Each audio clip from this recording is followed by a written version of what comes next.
ہمیں اپنے ہمسائے ممالک سے سیکھنا چاہیے. سری لنکا میں لوگوں نے احتجاج کیا, حکومت کا تختہ الٹا. بنگلہ دیش میں لوگوں نے احتجاج کیا, اور اب کاکروچ پارٹی انڈیا میں آ گئی ہے, اور میں آپ کو بتا رہا ہوں یہ اسٹیٹس کو اکھاڑ پھینکے گی. یہ میں آج پریڈکشن کر رہا ہوں, مارک مائی ورڈ, یہ اسٹیٹس کو اکھاڑ کے پھینکے گی. مودی اگلے الیکشن میں منہ کی کھائے گا. مودی بھگتوں کو یہ نچا کے رکھ دیں گے, کیونکہ جن زی اور ان کے ساتھ جن الفا جڑے گی, یہ سوشل میڈیا کے ماسٹرز ہیں, اور یہ ایسی کیمپینز چلائیں گے, ایسا چھا جائیں گے کہ ان کا مقابلہ کوئی بھی لیگسی میڈیا پہ ٹرسٹ کرنے والا اور وہ باندھ کی بولیاں بولنے والا نہیں کر سکتا, اور بیانیاں پھیلانے میں ان کا کوئی مقابلہ نہیں ہے. وہ کس نے پوچھا آپ کی فنڈنگ کہاں سے آ رہی ہے, اس نے کہا یہ میرے پیچھے 200 روپے کا بینر لگا ہوا ہے. یہاں 1-1 روپیہ بھی سارے اکٹھے کرنے تو جتنے بندے اکٹھے ہیں 200 کا بینر بن جاتا ہے. ہمیں فنڈنگ کی ضرورت نہیں ہے. یہ فنڈنگ والی ویسے باتیں کر رہے ہیں, لوگ شروع ہو جاتے ہیں. نوجوان ہیں, پڑھے لکھے ہیں, اور جواب دینا جانتے ہیں, اور لالچ کے لیے نہیں کر رہے, اپنے ملک کے لیے کر رہے ہیں. تو بہرحال یہ ایک ایسی چیز ہے جو ہمیں اسٹڈی کرنی چاہیے. اب میں آپ کو ایک خطرناک چیز کی طرف توجہ دلانے جا رہا ہوں. میں آپ کو مسلسل کہہ رہا ہوں نا کہ ایران جنگ بہانہ ہے, لبنان نشانہ ہے. تو میرے پاکستانیوں, اب آپ شیطان العظم جو ہے دنیا کا, اس وقت جو دنیا میں شیطان العظم ہے, اس کے اپنے منہ سے سن لیں وہ کیا کہہ رہا ہے. When it comes to Lebanon and fighting Hezbollah? I think he understands that Lebanon has been taken hostage by Hezbollah. It's basically taken over the country. It's an Iranian proxy that puts all the citizens of Lebanon at gunpoint and uses Lebanon as a platform to launch terror missiles into our cities, to launch killer drones against our civilians. And so if we want to save Lebanon, and if we want to get a Lebanese-Israeli peace, as I do, we have to disarm Hezbollah, and we have to demilitarize Lebanon. And I think that's a good... ہم نے حزب اللہ کو غیر مسلح کرنا ہے, اور ہم نے پورے لبنان کو بھی ڈی ملٹرائز کرنا ہے.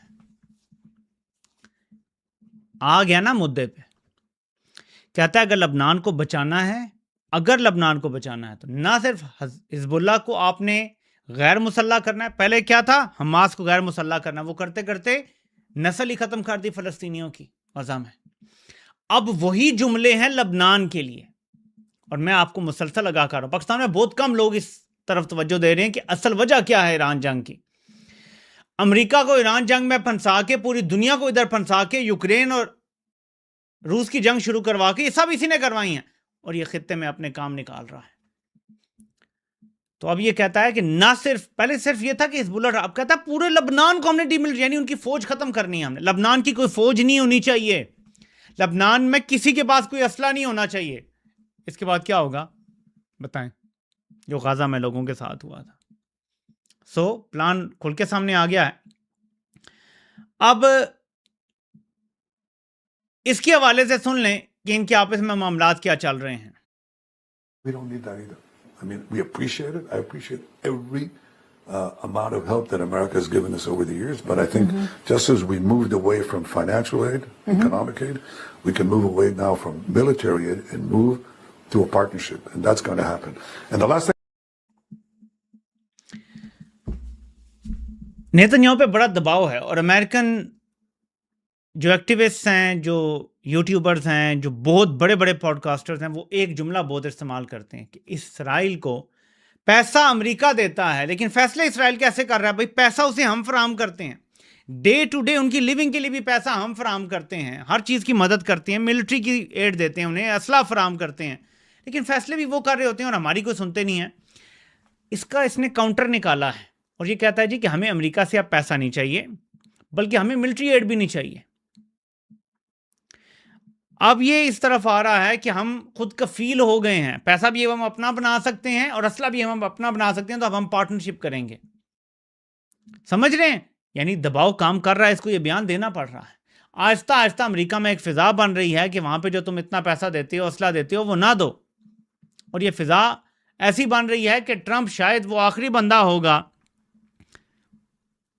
یہ اتنا کھل کے اس رجیم کی مدد کر سکے گا. اس کے بعد ایسا کرنا امریکہ میں بڑا مشکل ہو جائے گا. امریکی پالیٹکس بھی بدلنے جا رہی ہے, اور میں اس طرف بھی بار بار آپ کی توجہ دلا رہا ہوں کہ میں بدلتے ہوئے حالات, جیسے انڈیا میں دیکھ رہا ہوں نا کہ ایک تبدیلی کی لہر آ رہی ہے, وہاں بھی تبدیلی آ رہی ہے, نیا ہندوستان بننے جا رہا ہے. نوجوان اگر آگے آ جاتے ہیں تو نوجوانوں کی سوچ مودی والی نہیں ہے. نئی پیڑھی ہے, ان کی نئی سوچ ہے, بالکل اسی طرح جیسے پاکستان میں نئی سوچ ہے کہ ہم نے پرانا مطالعہ پاکستان پہ اب بھروسہ نہیں کرنا, ہم نے فوج کو حکمران نہیں ماننا, ہمیں فری اینڈ فیئر الیکشن چاہیے اور ہم اپنے حکمران خود چنیں گے, وہ پھر ملک چلائیں گے کیونکہ ہم نے انہیں چنا ہوگا. یہاں بھی نوجوان بدل چکا ہے, لیکن یہاں کو نوجوان ایکشن لینے سے ڈرتا ہے. یہاں کو نوجوان کہتا ہے جی ہمیں کال دے, کوئی برس گور کال دے گا آپ کو, بھائی یہ آپ کو خود موومنٹ کھڑی کرنی پڑے گی. فرق صرف اتنا ہے کہ شاید, میں اب یہ یقین سے نہیں کہہ سکتا, لیکن ذرا پوری دنیا میں اسٹیبلشمنٹس کے اپنے کردار بھی ہوتے ہیں. کیا انڈیا کی اسٹیبلشمنٹ مودی کے لگاتار اقتدار سے اتنی تنگ پڑ گئی ہے کہ وہ بھی چاہتے ہیں کہ ایسا ہو؟ یہ آنے والے دن اس سوال کا جواب دیں گے. لیکن ظاہر ہے کہ مودی کریک ڈاؤن کرے گا. اب جیسے اس نے پہلے ہی بیانیہ بنانا اس کی پارٹی کے لوگوں نے شروع کر دیا تھا کہ جی یہ جو کاکروچ پارٹی بیرونی فنڈنگ ہے, تو وہ کرے گا تو ضرور, لیکن انڈیا نے تبدیل ہونا ہے اب, اور وقت آ گیا ہے کہ پاکستان بھی تبدیل ہو. اور خطے میں اگر یہ بڑی تبدیلیاں آ جاتی ہیں تو پاکستان اور انڈیا کے درمیان ایک نئے دور کا آغاز بھی ہو سکتا ہے. اگر وہاں سے انتہا پسندی ختم ہو جائے تو ایک نئے دور کا آغاز بڑی اچھے طریقے سے ہو سکتا ہے, جو کہ اس خطے کے لیے بڑا اچھا ہوگا. اینی تو جب یہ میں نے آپ کو چیزیں پہلے بتانا شروع کی تھی نا کہ مقصد کیا ہے, تو اب آپ سمجھ جائیں کہ نیتن یاہو سے سوال پوچھتی ہے اینکر. ایک اور کلپ اب میں اب کیا سناؤں آپ کو, کہ ٹرمپ نے آپ کو کہا کہ تم جو ہے وہ پاگل ہو. کہتا ہے دیکھیں ٹرمپ جو ہے نا ہمارے لیے بیسٹ پریزیڈنٹ رہا ہے اسرائیل کے لیے. تو ہمارے درمیان ایسی ہوتا ہے جیسے گھر میں نا کئی دفعہ اسٹریٹجک اختلاف ہو جاتا ہے, لیکن اینڈ میں ہم پھر ٹھیک ہو جاتے ہیں. تو اس نے تسلیم کیا ہے کہ ٹرمپ کے ساتھ اس کا اختلاف ہوا ہے. ٹرمپ نے اس کو برا بلا کہا ہے, بلکہ گالیاں بھی دی ہیں. لٹرلی اس نے اعتراف کر لیا ہے میڈیا پہ آ کے. اور ٹرمپ سے سوال پوچھا ہے گلادہ کسی ڈیفرنٹ انٹرویو میں کہ جی لوگ یہ بار بار اب کہہ رہے ہیں کہ نیتن یاہو نے آپ کو بیوقوف بنا کے حملہ کروا لیا. تو وہ کہتا ہے یہ پاگل لوگ ہیں, ڈم کریٹس انہیں بولتا ہے اب وہ, کہ یہ ڈم کریٹس ہیں, انہیں کچھ پتہ ہی نہیں ہے. اب وہ کیسے اعتراف کرے کہ اسے واقعی بیوقوف بنایا گیا؟ لیکن وہ جو بیوقوف بنایا گیا ہے یا یہ مل کے کر رہے ہیں اور عوام کو چونا لگا رہے ہیں, دونوں صورتوں میں جس طرح میڈیا پہ آگے یہ پوسٹنگ کر رہے ہیں وہ یہی ہے کہ جی اختلاف ہے, نیتن یاہو میرے قابو میں نہیں ہے. بیسیکلی یہ بتانے کی کوشش کر رہے ہیں, کیونکہ مقصد حاصل کرنا ہے, مقصد لبنان ہے. لبنان اس ٹائم مقصد ہے. ایران انہیں پتہ چل گیا کہ ایک دم فتح نہیں ہوگا, لیکن ایران کا معاملہ چلتا رہے گا تو لبنان میں جو کارروائی ہو رہی ہے اس طرف دنیا کی توجہ اتنی نہیں جائے گی, کیونکہ بڑا ایشو ایران کا ایشو ہے. اور یہ ہے گیم جو اس ٹائم چل رہی ہے.